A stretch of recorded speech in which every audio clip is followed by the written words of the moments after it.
Путин должен заплатить. Жесткий сигнал из Европы. Терпение лопнуло. Как ответит Кремль? Секретные документы на столе. Китай объединяется с Россией. О чем идет речь в попавших к нам в руки тайных договоренностях? Кто выдал план Путина? Виновный будет уволен или расстрелян? Паника в Кремле. Министерство обороны ищет пути решения. натовская техника уже на территории РФ. Начальнику Генштаба подвинуться. Кровавый генерал возвращается. Считавшийся несколько раз убитым, придумавший мясные штурмы генерал, получил самую высокую должность. Скандал в РПЦ. Трамп предлагает себя Путину. Это и многое другое. Самые важные и срочные новости. Эксклюзивные подробности. Вы смотрите новостной выпуск «Нехта» оперативно о событиях в России, Украине и мире. Раньше и понятнее других. Все, что нужно знать сегодня. Спасибо, что смотрите, спасибо за доверие. Не забывайте ставить лайки, не забывайте оставлять комментарии и не забывайте подписываться на каналы. Все это очень несложно. Поехали. Помощник Путина выпалил планы своего вождя по прекращению огня в Украине. Мало кто сомневался, что будет именно так, но впервые названы хоть какие-то сроки. Владимир Мединский, глава российской делегации в Стамбуле, говорит: воевать можем, как со шведами. Его слова передает журналист The Economist. Есть инсайдерская информация о переговорах между Россией и Украиной от надежного источника. И вот что говорит глава российской делегации Мединский. Этим все сказано. Мы не хотим войны, но готовы воевать год, два, три, сколько потребуется. Со Швецией мы воевали 21 год, а вы насколько готовы? По данным The Economist, он пригрозил, если Украина не отдаст России захваченные территории, Москва пойдет дальше. Под удар могут попасть Харьков и Сумы. Зеленского ждут в Гааге, и в отличие от Путина, он туда ехать не боится. Его там ждут на саммите НАТО. МИД Нидерландов говорит, что это не США решать, кого туда приглашать. Ранее появлялась информация о том, что Штаты якобы выступили против участия Зеленского на саммите. Но генеральный секретарь организации развеял все сомнения. Я ожидаю, что саммит НАТО в Гааге будет действительно сосредоточен на оборонном промышленном плане, чтобы обеспечить наличие средств, чтобы продукция выпускалась с акцентом на Украину, а затем на том, каким именно будет формат заключительных документов. Мы посмотрим, как лучше всего это сделать. Громкий скандал с запахом коррупции и предательства. Financial Times раскрыла, как Украина за годы полномасштабной войны отдала $770 миллионов авансом за оружие, которое так и не поступило на фронт. Деньги ушли иностранным посредникам, часть которых, как оказалось, напрямую связана с российской ФСБ и Вагнером. Да, вы не ослышались. Для понимания масштаба эта сумма – это примерно 10% всего военного бюджета Украины за год. А это танки, дроны, ПВО, мины и тысячи спасенных жизней. Некоторые из этих провальных контрактов выглядят как откровенная диверсия. Например, сделка 2022 года на поставку 120-мм минометов из Судана. В ней участвовали фигуранты, связанные с российскими структурами. И даже ЧВК «Вагнер», то есть Украина, воюющая с РФ, фактически финансировала ее прокси. Неожиданное предложение. Переговоры Зеленского и Путина могут пройти там, где никто не мог даже предположить. Обоих ждут в Ватикане, который может стать площадкой для мирного разговора.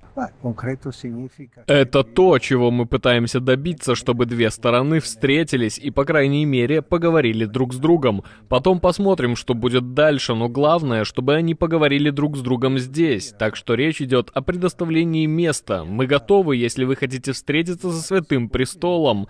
Ватикан может быть очень подходящим местом. Путин был в Ватикане 5 раз, встречался с 3 разными папами. Во время последней встречи в 2019-м Путин опоздал на 45 минут, что стало предметом обсуждения в СМИ. Папа Франциск подарил Путину гравюру с видом на площадь Святого Петра XVIII века, а Путин вручил понтифику икону с апостолами Петром и Павлом и диск, компакт-диск с фильмом «Грех» Андрея Кончаловского. Как думаете, в случае следующего визита он привезет из Кремля тамагочи? Пишите в комментарии, какой может быть еще подарок для Путина или от Путина папе.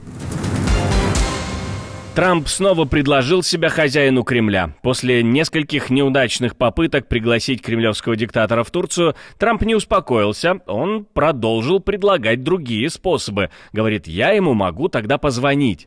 Ответа глава Белого дома не получил и вряд ли получит. Поговорили об этом с главой Центра анализа и стратегий Игорем Чаленко. Понятное дело, здесь есть прагматическая позиция и причина, поскольку Трамп все-таки хочет реализовать амбиции касательно завершения российско-украинской войны. И, очевидно, это поможет Трампу получить Нобелевскую премию мира. Но, тем не менее, Путин не идет на реальный диалог, который бы привел к результату. Атаки на украинские города продолжаются. Фактически вынуждают Трампа делать крен в большей поддержке Украины. Ну и плюс, конечно, тут сыграло соглашение о минералах, которое Киев подписал максимально оперативно, провел ратификацию. То есть Украина показывает себя максимально эффективным, благонадежным партнером, но не Российская Федерация. А я думаю, что Трамп хотел бы видеть от Российской Федерации лучшей отдачи. И непосредственно от Путина. Не успели остыть санкции из 17-го пакета, как Европа уже планирует удар вслед. А премьер-министр Великобритании угрожает России, уже никого не стесняясь. На открытии саммита Европейского политического сообщества Кир Стармер не стал себя сдерживать.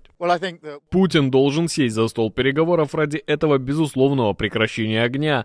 И, как мы сделали в минувшие выходные, нужно выдвинуть ультиматум. Теперь, раз ультиматум уже был выдвинут, мы должны быть готовы действовать. Потому что если Россия не сядет за стол переговоров, Путин должен заплатить цену. И вчерашний день стал очередным доказательством того, что Путин не настроен всерьез на мир. После этого глава Еврокомиссии поддержала британского премьера и объявила о новых ограничениях для РФ. Правда, над ними еще пока работают. Чтобы еще раз прояснить, мы хотим мира, поэтому мы работаем над следующим пакетом санкций. Основными элементами этого пакета будут, например, санкции в отношении Северного потока-1 и Северного потока-2, включение в теневой флот новых судов, снижение предельной цены на нефть и дополнительные санкции в отношении финансового сектора России.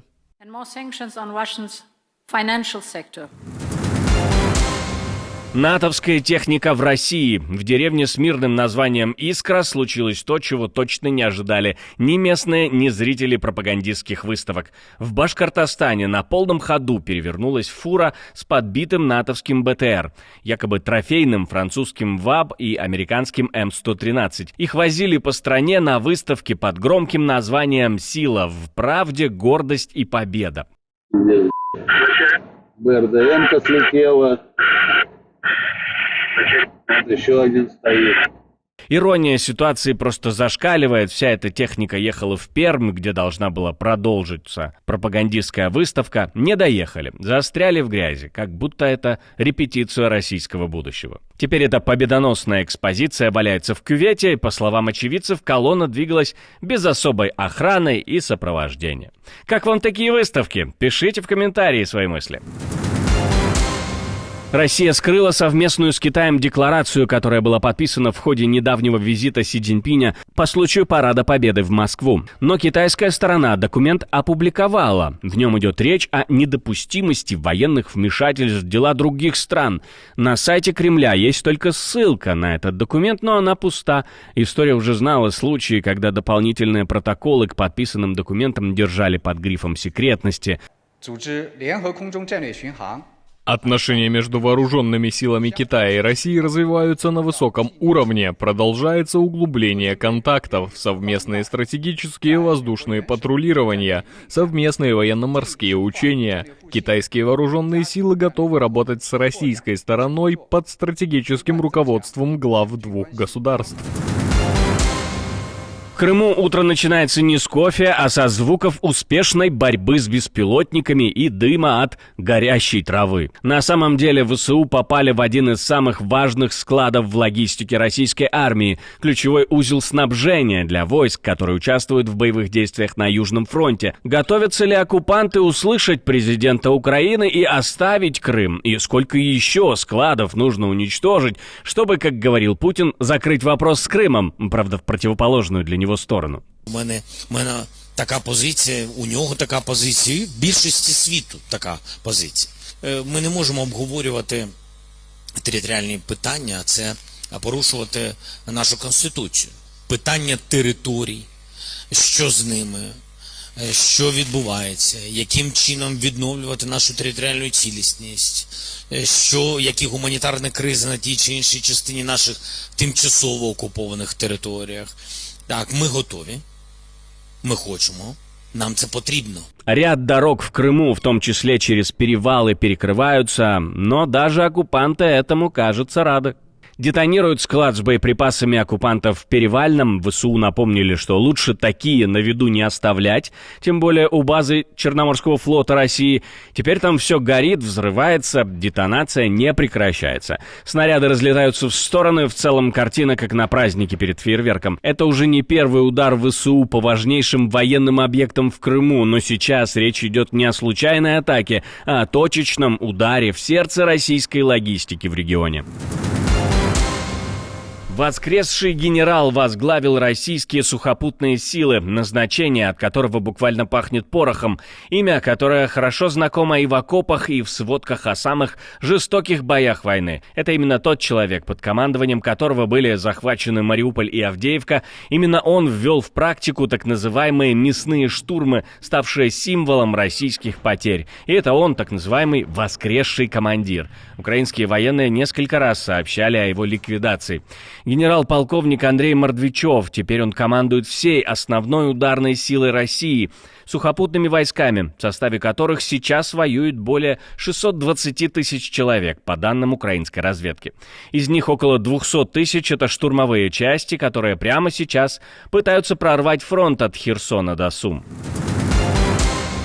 Скандал на высшем духовном уровне. Если находка журналистов подтвердится, это не просто неловкость. Это будет серьезный удар по репутации РПЦ, и без того трещащий по швам. Патриарх Кирилл засветился с реликвией, которая могла быть украдена.